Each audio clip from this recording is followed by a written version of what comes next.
અને વાત હવે અમરેલી જિલ્લાની, જ્યાં બગસરામાં નગરપાલિકાના સત્તાધીશોની ઘોર બેદરકારી અને લાપરવાહી સામે આવી। લોકમાતા ગણાતી સાંતલડી નદીમાં છેલ્લા ઘણા સમયથી ભૂગર્ભ ગટરનું ગંદુ પાણી સીધું જ પાણીમાં છોડવામાં આવી રહ્યું છે। વોરા કોલોની વિસ્તારમાંથી ગટરની કુંડી તોડીને આ દૂષિત પાણી નદીમાં વહાવવામાં આવી રહ્યું છે, જેના કારણે સમગ્ર વિસ્તારમાં દુર્ગંધ અને રોગચાળો ફેલાવાની ભીતિ સેવાઈ રહી છે।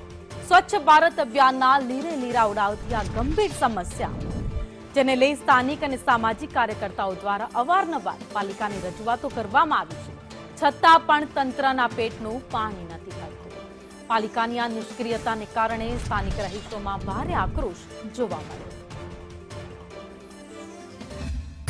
સ્મશાન પાસે જે સમ છે એમાં પાણી જતું નથી અને એ પાણી અત્યારે તૂટી ગયેલી આ ગટરનું ગંદુ પાણી સાતલી નદીમાં જાય છે। તે તમે જોઈ શકો છો, અહીંયા તમે જુઓ આ ગટર છે, આ ગટરનું બધું જ ગંદુ પાણી અત્યારે નદીની અંદર જાય છે। તો આ ગંદુ પાણી બગસરાની જનતા પીવે તો બધા બીમારી થાય અને આ સત્તાધીશોને કહેવામાં આવે છે કે બને ત્યાં સુધી વહેલા તકે આ ગંદુ પાણી જે ગટર તૂટી ગઈ છે એને બંધ કરો।